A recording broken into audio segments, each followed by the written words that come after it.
You'll eat what the dog doesn't finish. Laughter rippled softly around the dinner table, but it wasn't the kind of laughter that warms a room. It was brittle, sharp, the kind that cuts. My fork stopped halfway to my mouth. For a heartbeat, the words just hung there in the air, shimmering like heat over asphalt. I looked at my daughter-in-law, Lauren, her smile tight and eyes glinting with the satisfaction of someone who thought she'd scored the perfect joke. She was carving into her steak, thick, juicy, marbled, just right. The kind of steak I'd bought dozens of times for this family. The family I had helped keep afloat when Daniel lost his job. The family whose children I'd raised so they could work late. The family for whom I had been nothing less than a walking safety net for over a decade. But now, at 73, I was apparently fit to eat a scrap no better than the family dog's leftovers. A younger me might have laughed it off, pretending the sting wasn't real. Or maybe smiled politely, swallowing the hurt alongside cold roast potatoes. But tonight, something inside me refused. The comment didn't just land. It rooted, like a thorn catching in fabric. I felt heat rise in my cheeks, not from shame, but from clarity. I had been stepping over these small insults for years, telling myself they weren't worth a scene. And every time the pile of swallowed words grew heavier. Tonight, I thought, setting my fork down with care, maybe it's time I stop swallowing anything, scraps or insults. I didn't say a word. Instead, I reached across the table, my hand steady, and took the untouched half of Lauren's steak right from her plate. Her eyes widened, her knife still poised midair. Daniel froze beside her, his wine glass halfway to his lips.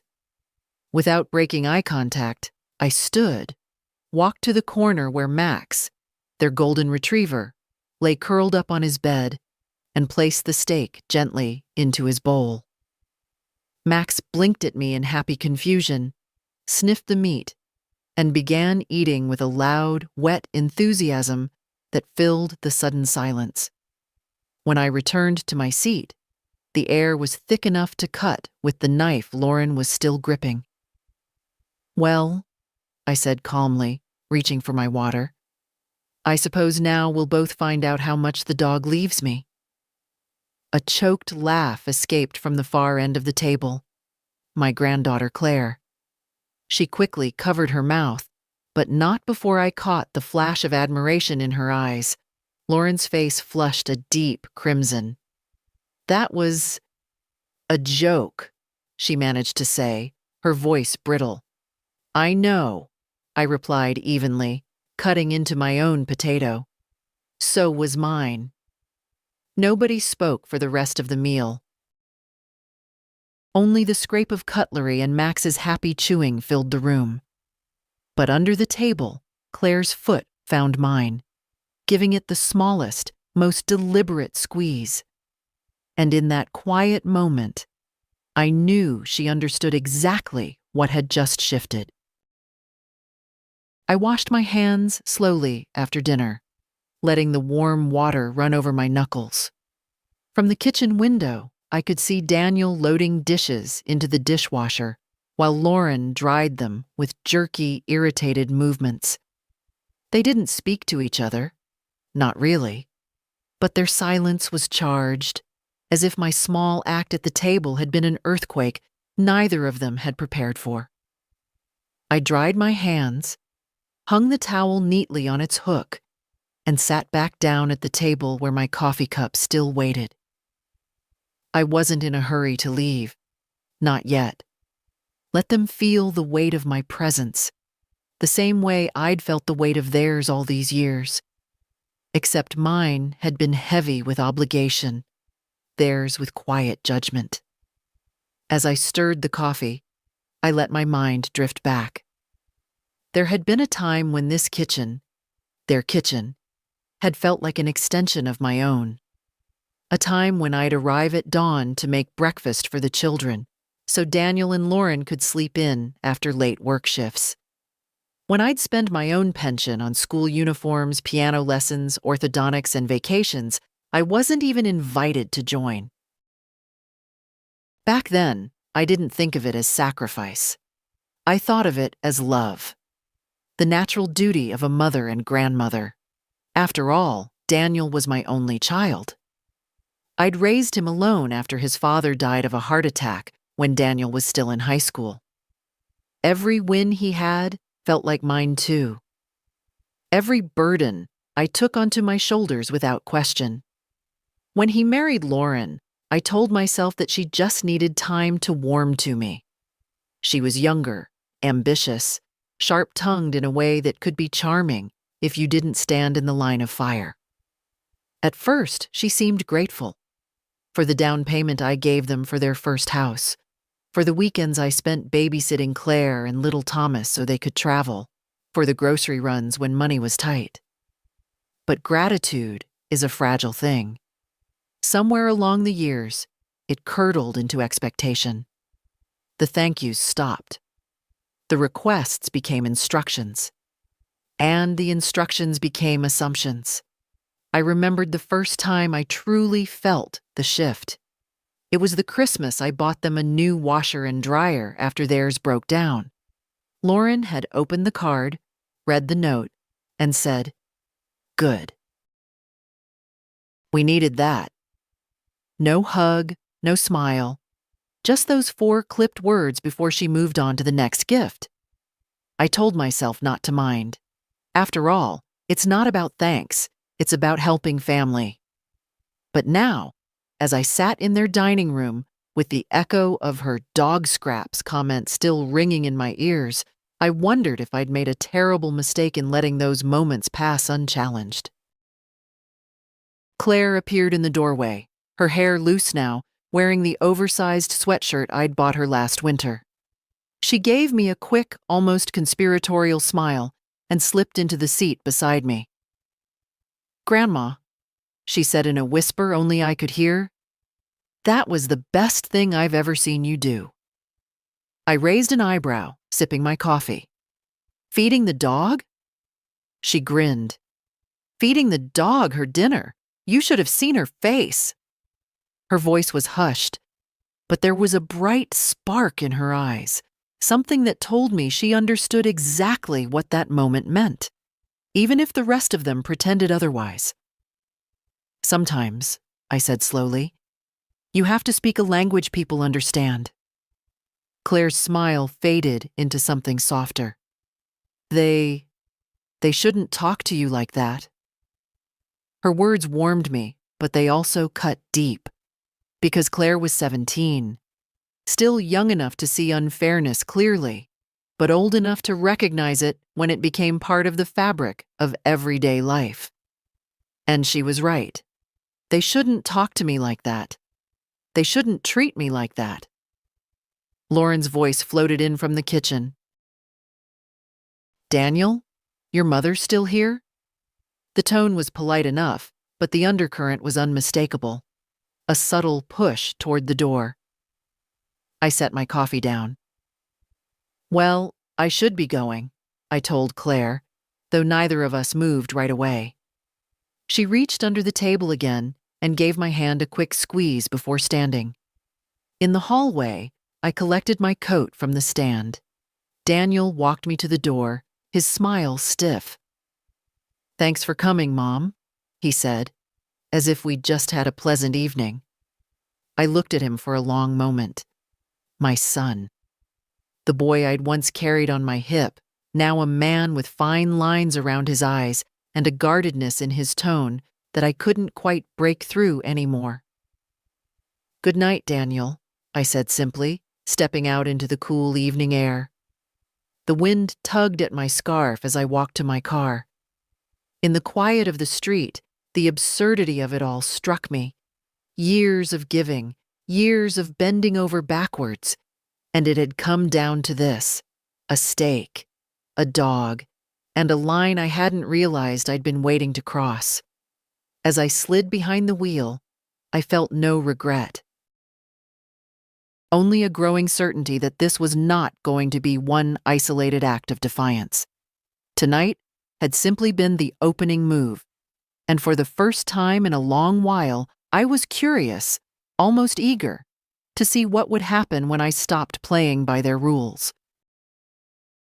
The next afternoon, Claire showed up at my door without warning. She was still in her school clothes, plaid skirt, blazer half-buttoned, her hair pulled back in a messy ponytail. "I told Mom I was going to study at Mia's," she said, stepping inside before I could answer. "I needed to see you." I took her coat, hung it on the hook, and gestured toward the kitchen. "Tea?" She nodded, following me in. "I've been thinking about what happened last night," she said as I filled the kettle. It was amazing, but it also made me realize how much you put up with." I set 2 cups on the table, trying to hide my smile. "You've been thinking, have you?" "Yes." She leaned forward, elbows on the table. "Grandma, they don't appreciate you. They use you. And it's not fair. I mean, I knew it before. But last night, it was so obvious. The way Mom looked at you." She trailed off, shaking her head. Her words sat heavy between us. I'd had these same thoughts countless times over the years, but hearing them from her was different. It was like having a mirror held up and realizing your reflection looked more tired than you'd allowed yourself to admit. "I've let it happen," I said quietly, "for a long time. But you don't have to anymore." Claire's eyes searched mine. "You're not stuck. You could." She hesitated, looking almost guilty. "You could stop helping them so much. They wouldn't treat you like that if they knew you could just walk away." I laughed softly, not because it was funny, but because of her conviction. "It's not so easy, Claire. When you've spent years being the one who steps in, it's hard to step back out." She sat back in her chair, folding her arms. "Maybe it's hard, but it's not impossible. You've been there for them since forever. Who's been there for you?" Her question landed like a pebble in a still pond, rippling outward. Who had been there for me? Not Daniel. Not in any real, emotional way. Not Lauren. Not even Thomas, though he was still young enough to be excused from such responsibility. "I guess," I said slowly, "the answer is you." Claire smiled faintly. "Then maybe it's time you start thinking about yourself." "Because they're not going to." The kettle whistled, and I poured the water into our cups. I watched the steam curl upward, disappearing into the air. Like so many years I'd poured into that household, vanishing without acknowledgement. We talked for another hour about her classes, her plans after graduation, the part-time job she was hoping to get at the local bookstore. But the undercurrent of the conversation never shifted. She was worried about me, and maybe, for the first time, I was willing to admit I should be worried about me too. When she finally stood to leave, she hugged me tighter than usual. "You're stronger than you think, Grandma," she said into my shoulder. After she left, I sat at the kitchen table for a long while, her words echoing in my head. Stronger than I think. Maybe it was time to find out if she was right. That night, I couldn't sleep. I lay in bed, the darkness pressing in, my mind playing an endless reel of moments I'd let slide. Lauren telling me my sweater was too old lady for the family Christmas photo. Daniel asking for just a small loan and never mentioning it again. Birthdays where the children opened my gifts and tossed them aside without a second glance. I had always told myself I didn't mind, that it was normal, that family doesn't keep score. But lying there with the moonlight spilling across my bedroom ceiling, I realized it wasn't about keeping score. It was about respect. And somewhere along the way, mine had been quietly taken from me. I thought about what Claire had said. They're not going to think about you. She was right. When George died, I'd filled the emptiness with busyness. I'd poured my time, my money, and my energy into Daniel's family because I didn't know what else to do with all that love and all that need to be useful. And maybe I'd been afraid that if I didn't make myself indispensable, I'd fade into the background, another lonely widow nobody had time for. But now, after all these years, I could see the truth. I hadn't made myself indispensable. I'd made myself invisible, except when they wanted something. I got out of bed, pulled on my robe, and padded into the kitchen. The clock on the wall said 2:14 a.m. I put the kettle on, though I wasn't really craving tea. I just needed something to do with my hands. I opened the drawer where I keep my important papers. Bank statements, insurance documents, the deeds to my house. The folders were neat, labeled, everything in its place. My eyes went to the small blue folder marked Family Assistance. It was thicker than the others.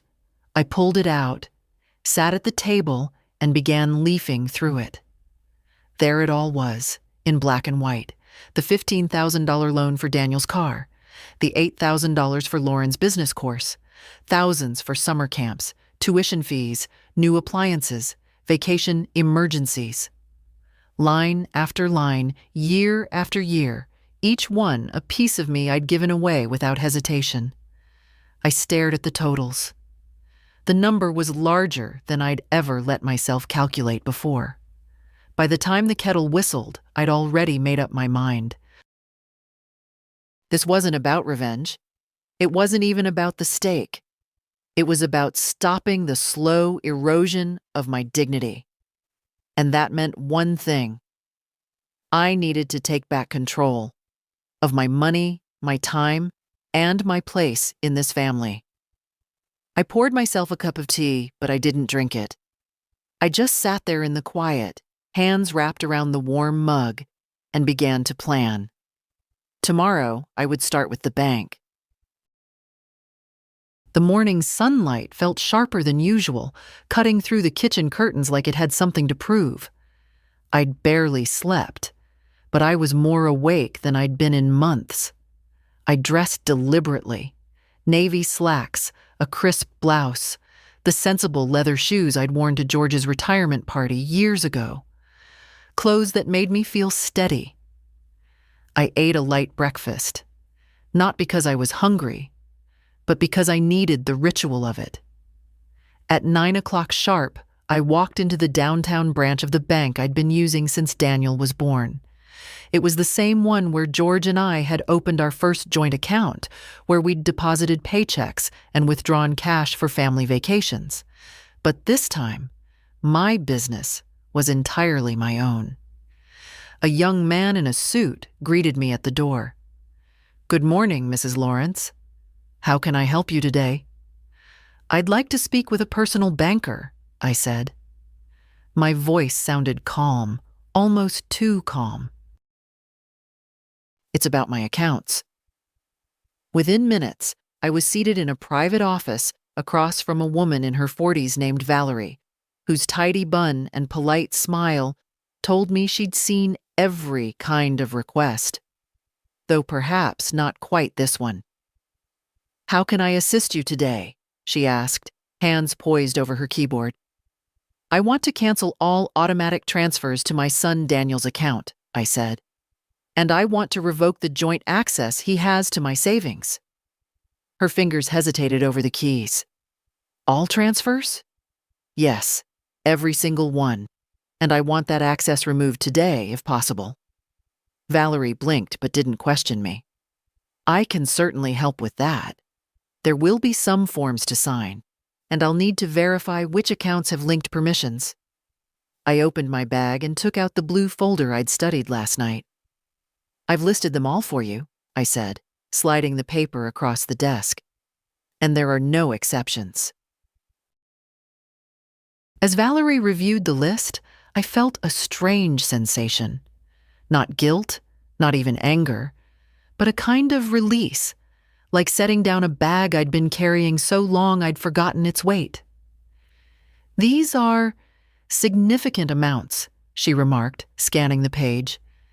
"Some of them monthly, some quarterly. Are you certain you want to stop all of them at once?"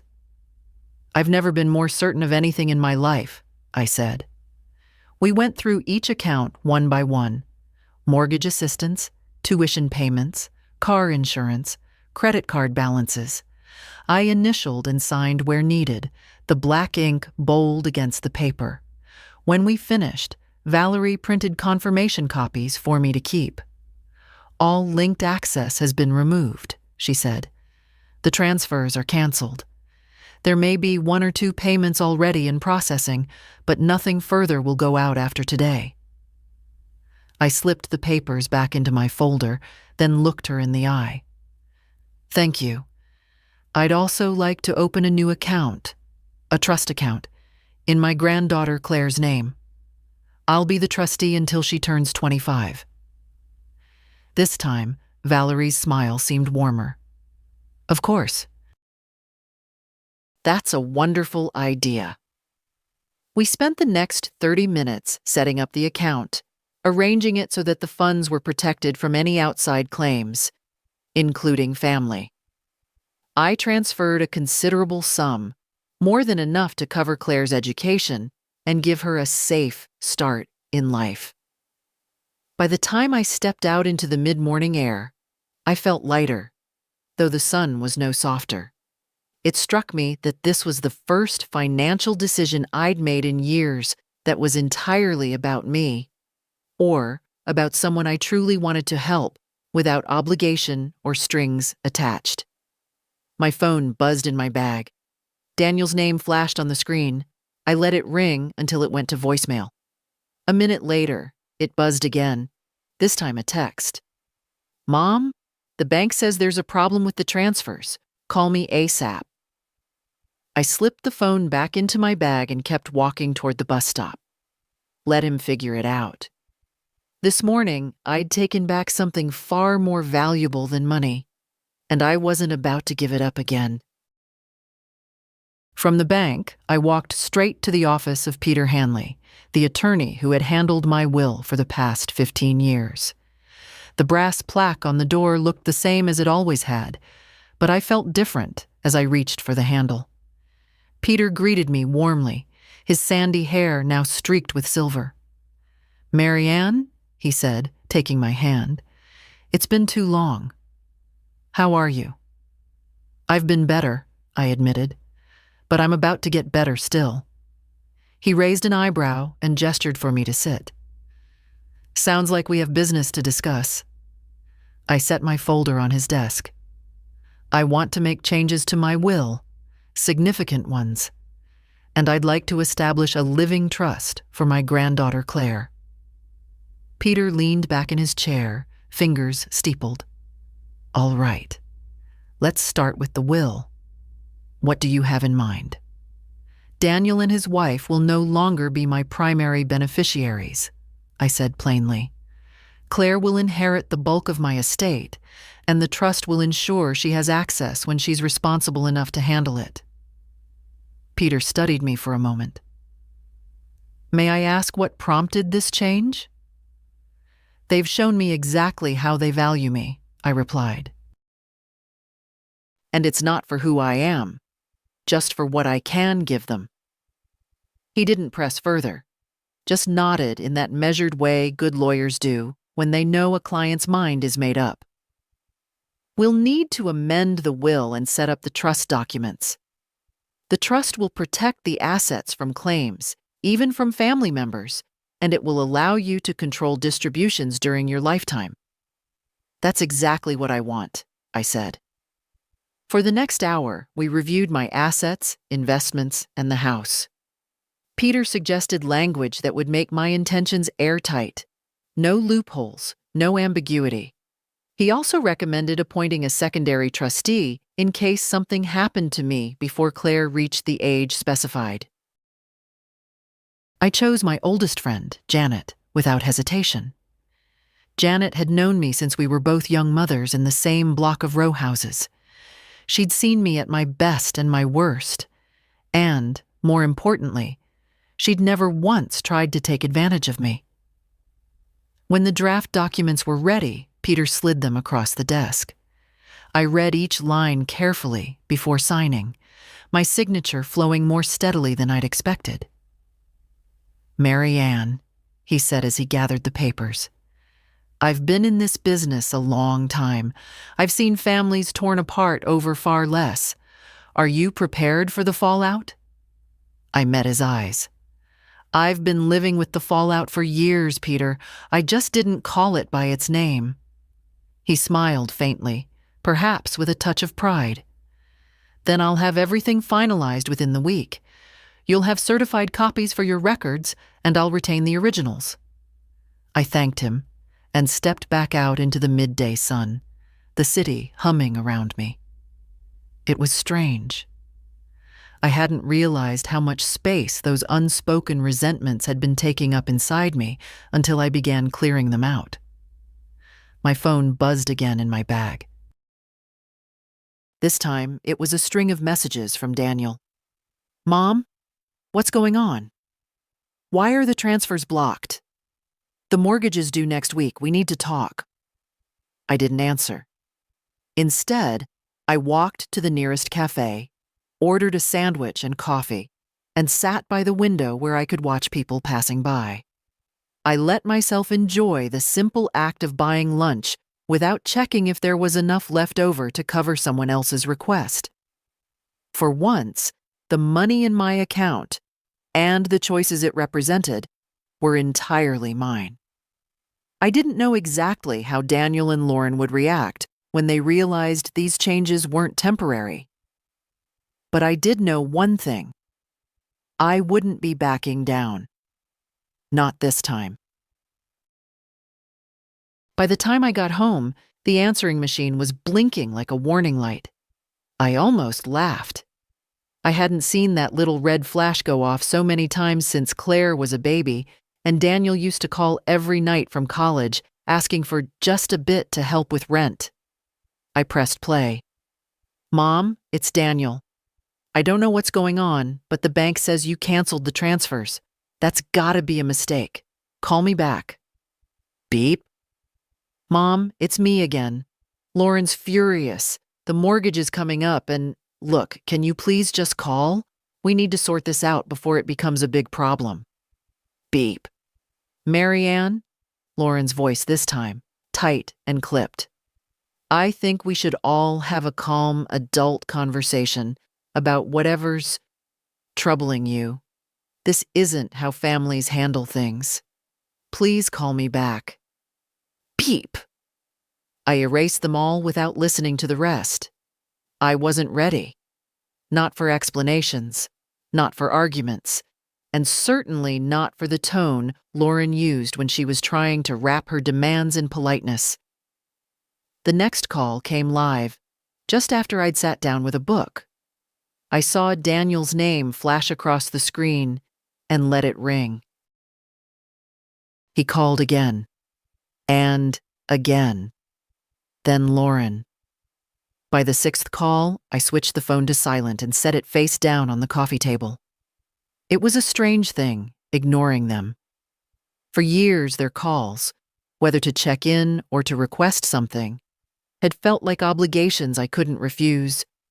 A reflex to pick up, to say yes, to rearrange my day to fit their needs.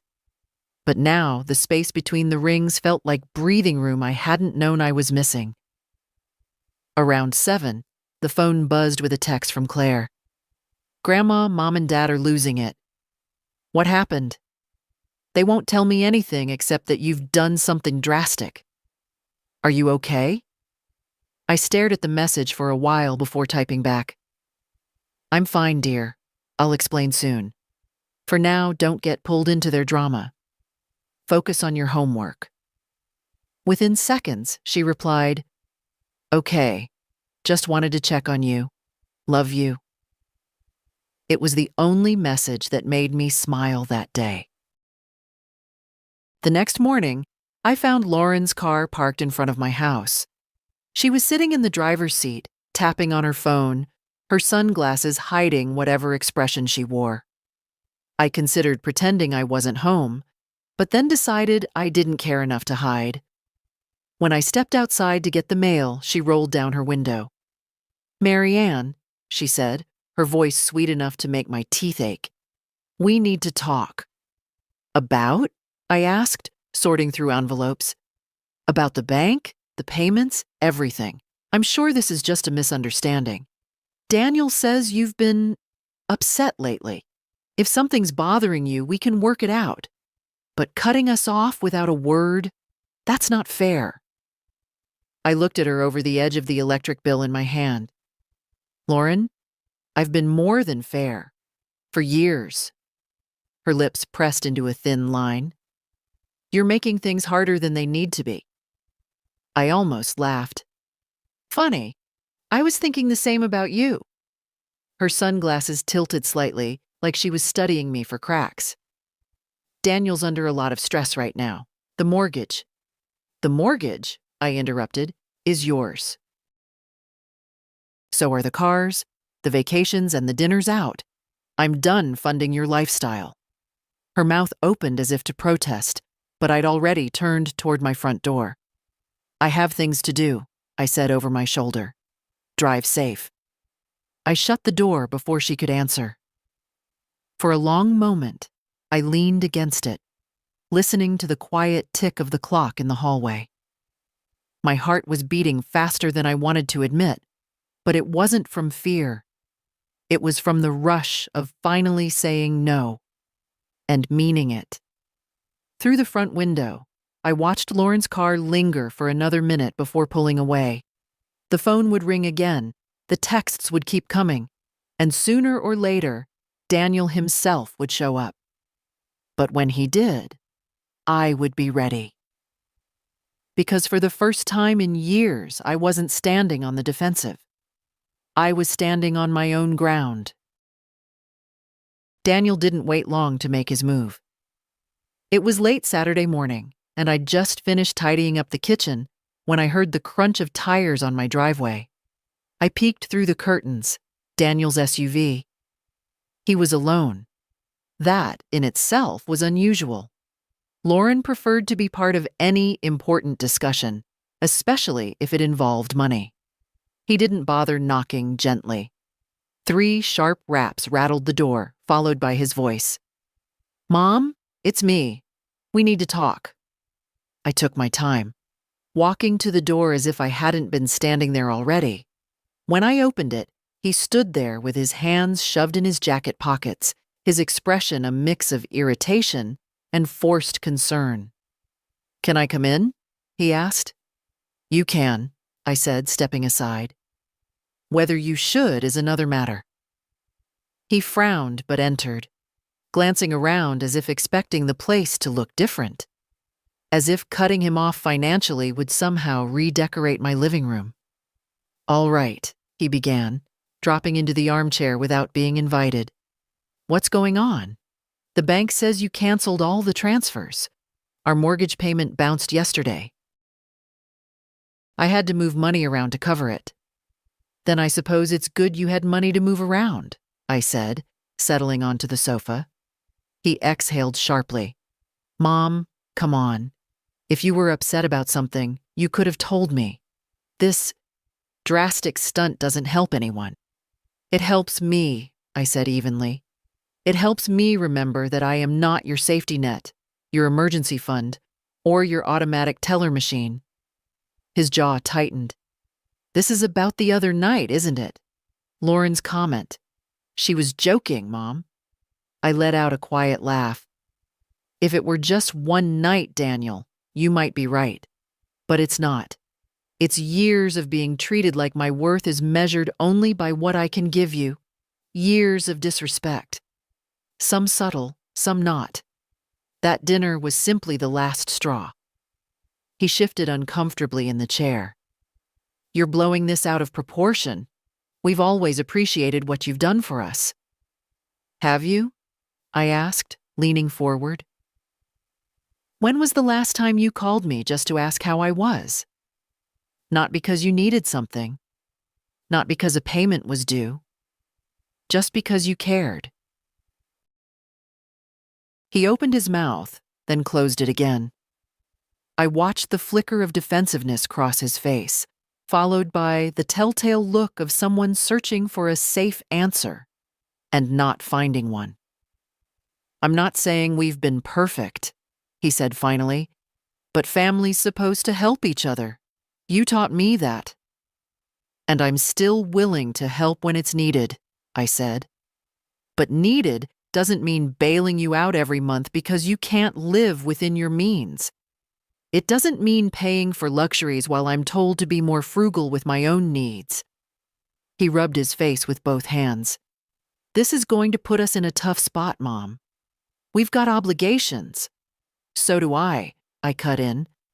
Obligations to myself, to my peace of mind. I've spent years putting yours ahead of mine. That ends now. The room went quiet, except for the faint hum of the refrigerator in the kitchen. Daniel looked at me for a long moment, as if trying to decide whether to push harder or retreat.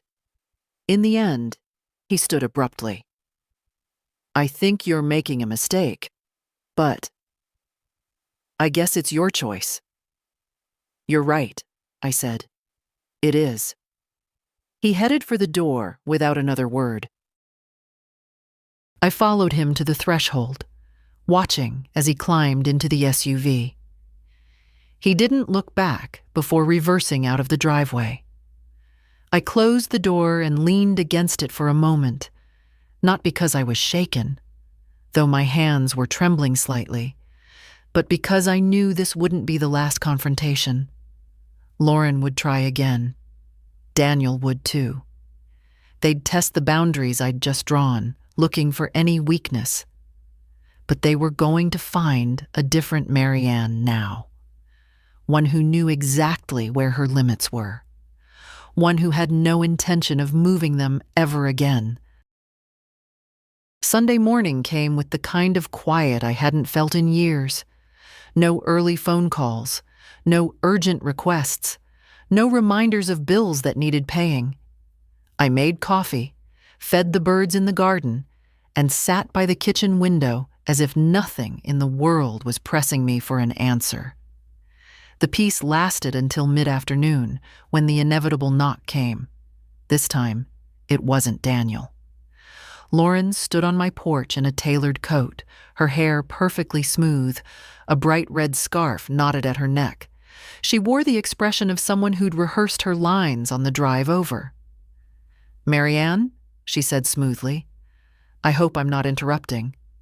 "You are," I replied, "but you might as well come in." Her heels clicked across my hardwood floor as she entered, glancing around the room like she was checking for dust. She didn't sit until I did, and then she crossed her legs, leaning forward with practiced warmth. "I'm here because I think we can clear this whole thing up," she began. "There's no need for tension between us. Daniel tells me you've been feeling underappreciated." "That's one way of putting it," I said, folding my hands in my lap. She gave a small laugh, as if to soften the mood.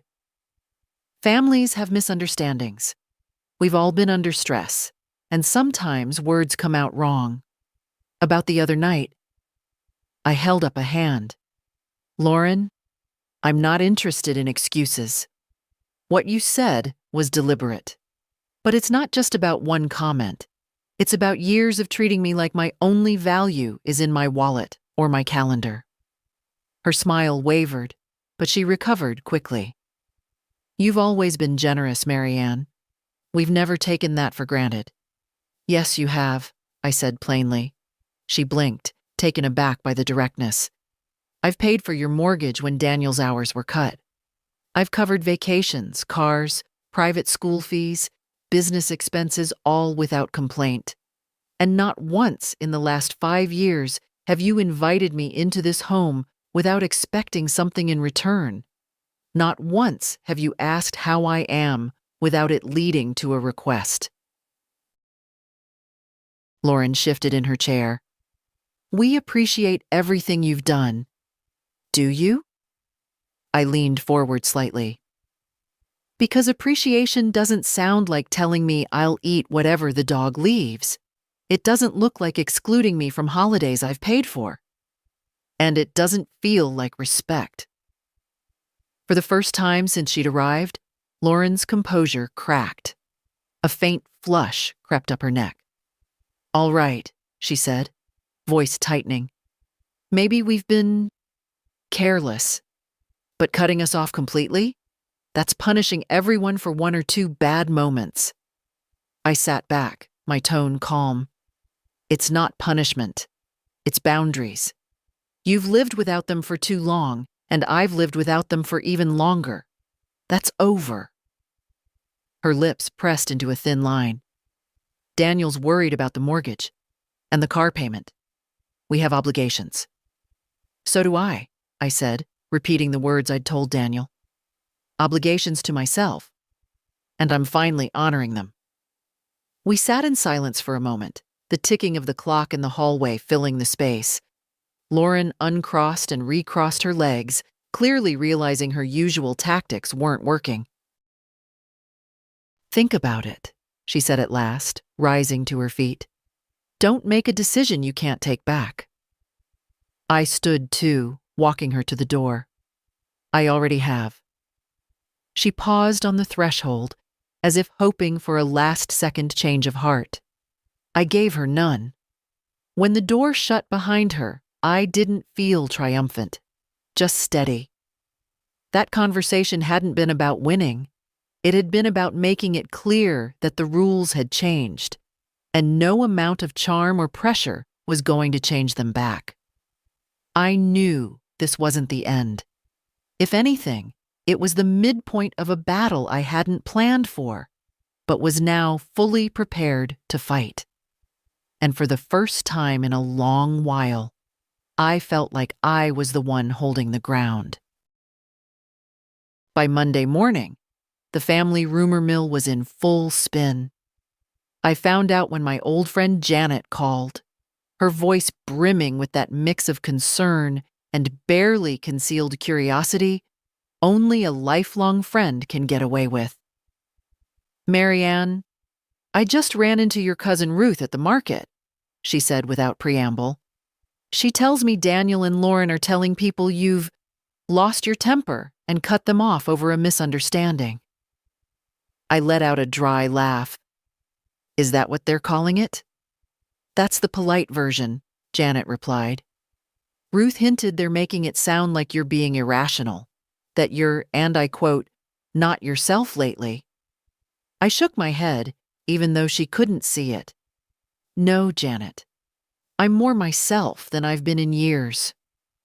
Her voice softened. "I figured as much.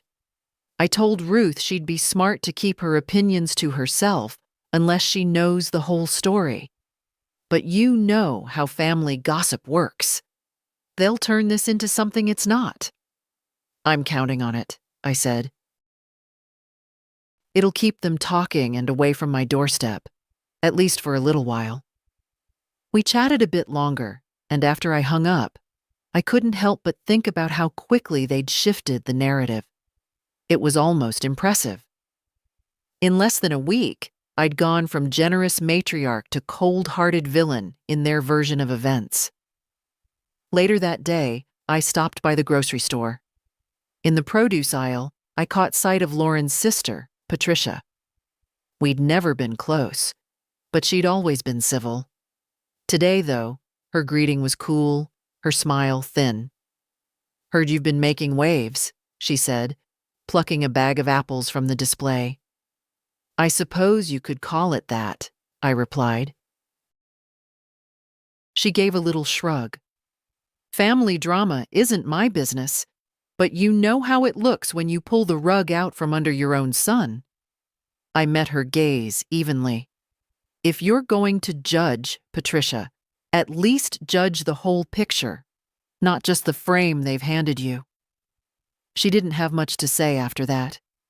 When I got home, there was a message from Claire waiting on my phone. Grandma, people are talking. Mom's making it sound like you had some kind of breakdown. I know it's not true, but just warning you.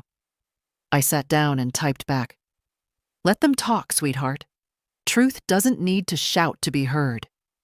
Claire's reply came almost instantly.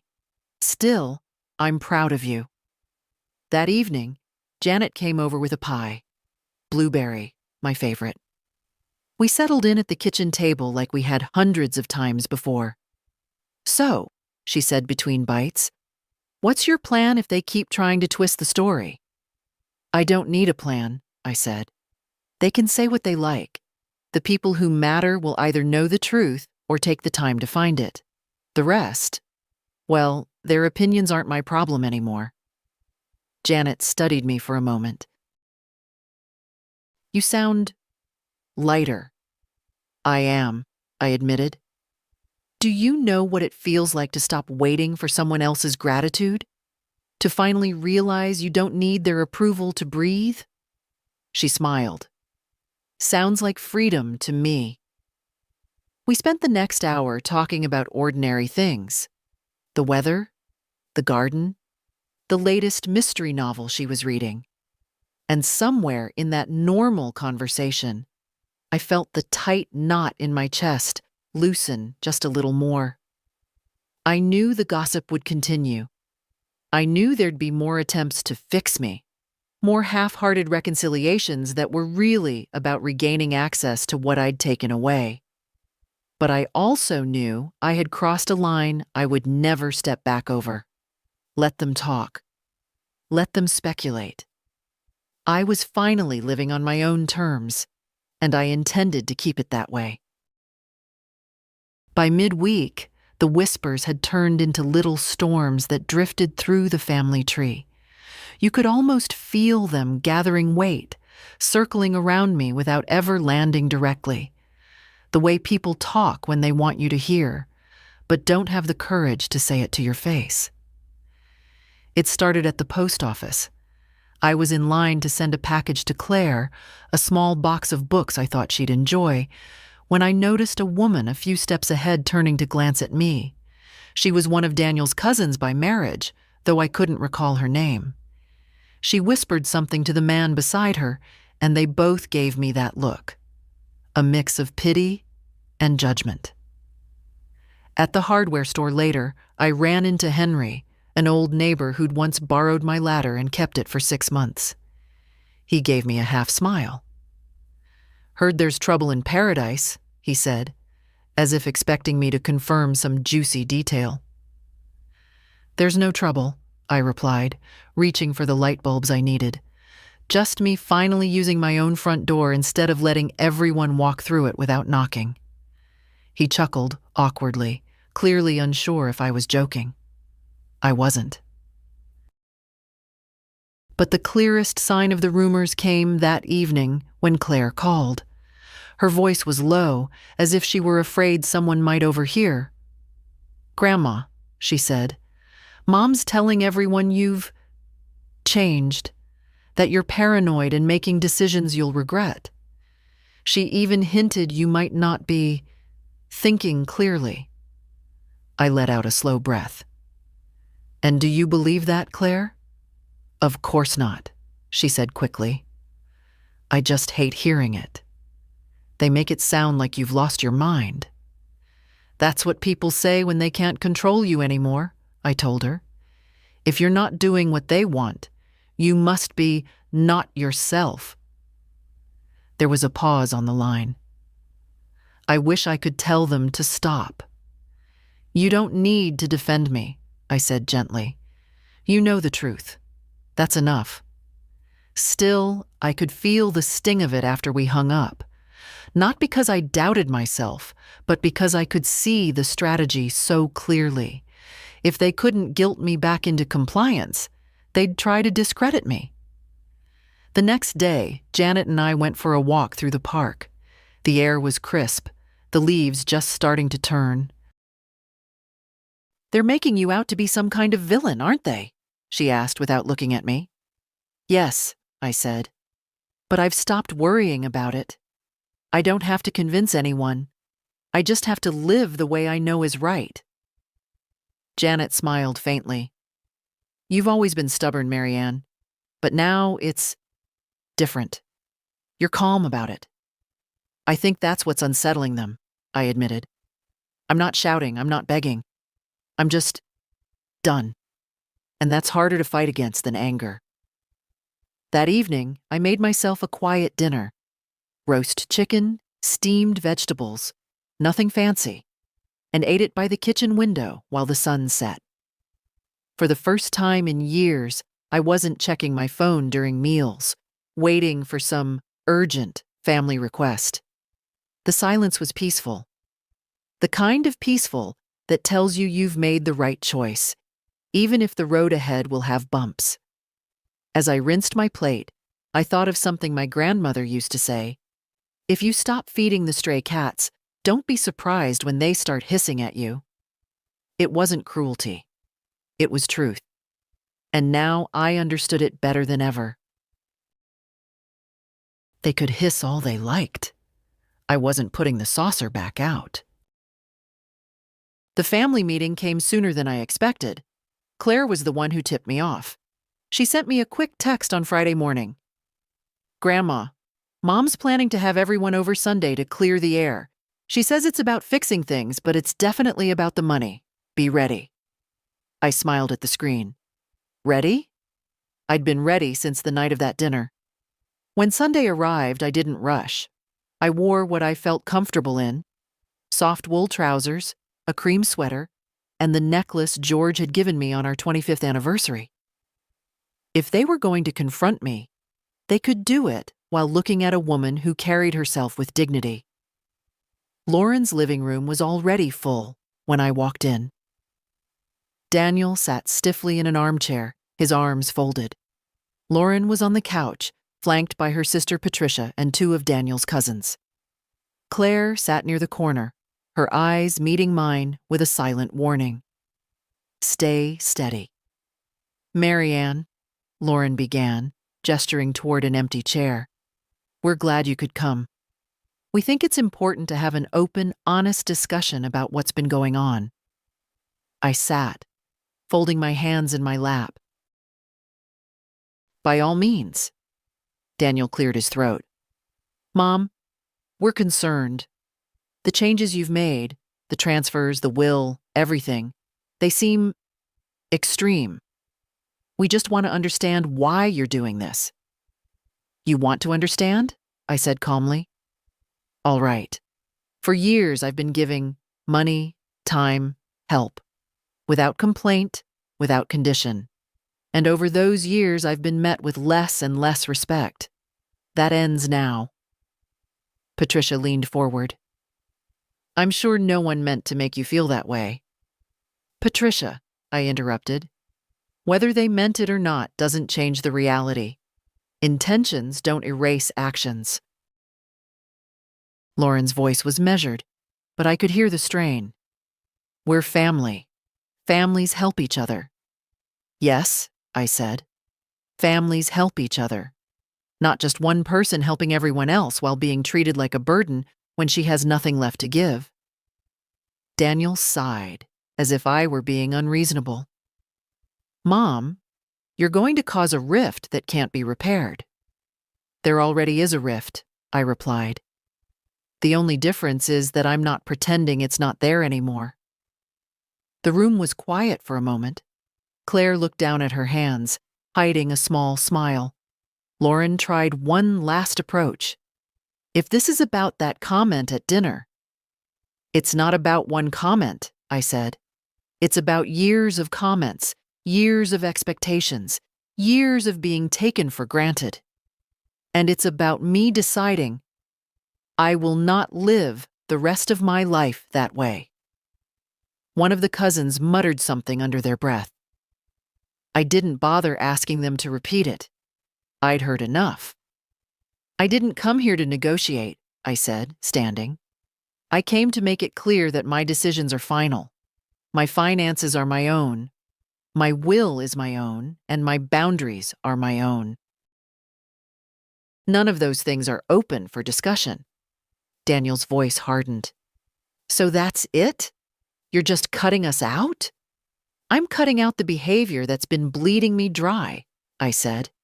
If that means certain people see less of me, then so be it. I turned to leave, catching Claire's eye. She gave me the faintest nod, her face a careful mask. As I reached the door, Lauren's voice followed me, sharp now. You're making a huge mistake, Marianne. One day, you'll regret this. I paused with my hand on the knob. No, I said quietly. I regret waiting this long. Then I walked out into the crisp afternoon air, feeling the weight of that room fall away with every step toward my car. They'd wanted a meeting to bring me back in line. Instead, they'd gotten a clear answer. I was already gone. The Sunday meeting left a residue. Not the kind that clings in guilt or doubt, but the kind that reminds you of exactly why you made your decision in the first place. On Monday morning, I woke to a house that felt unusually light. It was quiet, except for the hum of the refrigerator and the faint rustle of the maple outside my bedroom window. I made coffee, buttered a slice of toast, and realized that for the first time in years, I didn't have to check my calendar to see which of their errands I was expected to run. Mid-morning, I drove to the community center for my volunteer shift in the library, sorting books, helping an older gentleman find a large print copy of his favorite mystery novel. It was simple, satisfying work, and not once did I feel like someone was waiting for me to finish so they could ask for something. Janet stopped by near the end of my shift.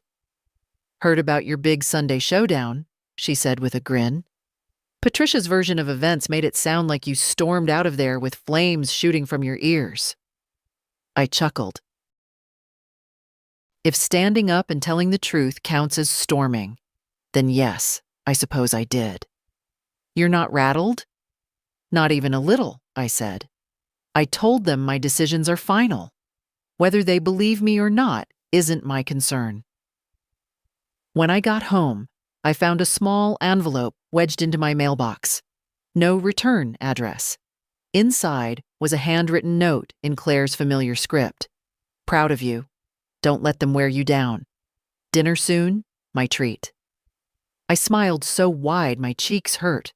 It wasn't the money, though I knew dinner on her would probably mean a modest cafe. It was the intent. She understood that this was about more than finances. It was about self-respect. That evening, I treated myself to a long bath, the kind where you let the water go tepid before finally stepping out. I put on fresh pajamas, brewed a cup of chamomile tea, and sat in my favorite chair by the window. The phone rang twice. Daniel, both times. I let it go to voicemail. I didn't even bother listening. I'd learned that not every call deserved an answer, and not every crisis was mine to solve. Later, I wrote in my journal, something I hadn't done in years. Day 1 without apology. Day 1 of choosing me first.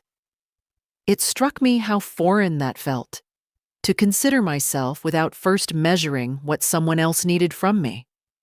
When I finally went to bed, I lay there thinking about how they might try again. Another meeting, more gossip.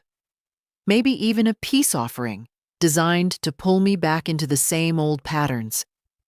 But I also thought about something my grandmother used to say. Once you've locked your door, it doesn't matter how many times someone knocks. You get to choose if you open it. And my door, for now, was staying shut. A week passed after the Sunday meeting, and the storm finally began to lose some of its force. The phone still rang every couple of days, but the frequency was dropping. The texts from Daniel had shifted from, "We need to talk," to, Can we try again? And then finally, to silence. Lauren hadn't shown up in person since that morning in my driveway, and for that, I was grateful. Claire visited on Saturday afternoon. She came in without knocking, carrying a paper bag that smelled like cinnamon. "From that bakery you like," she said, pulling out 2 still warm apple turnovers. We ate them at the kitchen table, the flaky pastry scattering crumbs between us. She told me about her classes, her plans for college, and the part-time job she'd just landed at the bookstore. "They're not happy with me," she admitted after a while. For not taking sides. But I told them I was taking a side. "Yours." I reached across the table and squeezed her hand. "I'm not asking you to choose between us, Claire. You shouldn't have to." "I know," she said. "But you're the only one treating me like I can think for myself.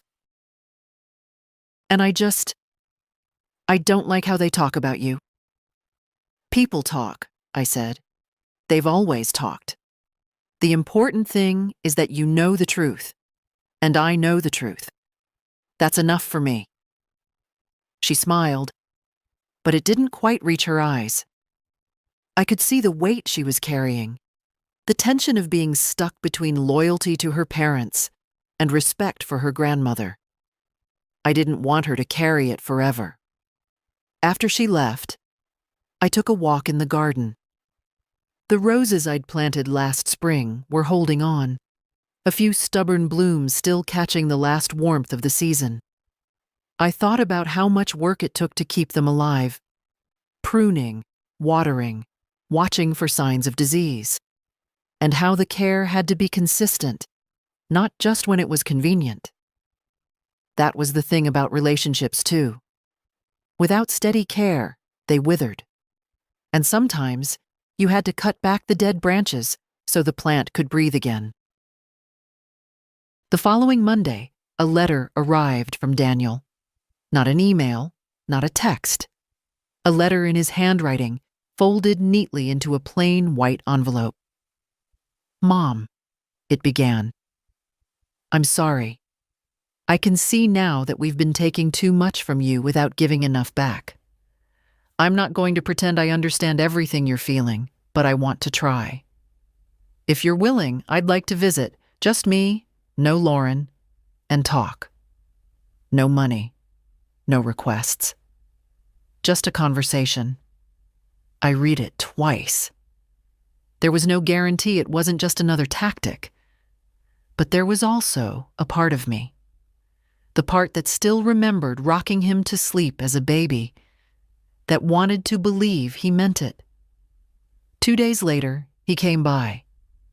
He didn't wear the guarded expression I'd seen so often in recent years. He just looked tired. "I've been thinking," he said, sitting at the table, "about how much you've done for us, and how little we've done for you. I don't expect you to forget all the bad moments, but I don't want the rest of our time together to be defined by them." I listened without interrupting. When he was done, I said, "Daniel, I'm willing to have a relationship with you. But it has to be on different terms. My boundaries aren't going to vanish because we share blood. If you can respect them, we can move forward. If not, then we'll keep our distance." He nodded slowly. "I can try." "Trying is a start," I said. We talked for an hour, about his work, the kids, even a little about George. There were no requests, no veiled hints, just words, tentative but honest.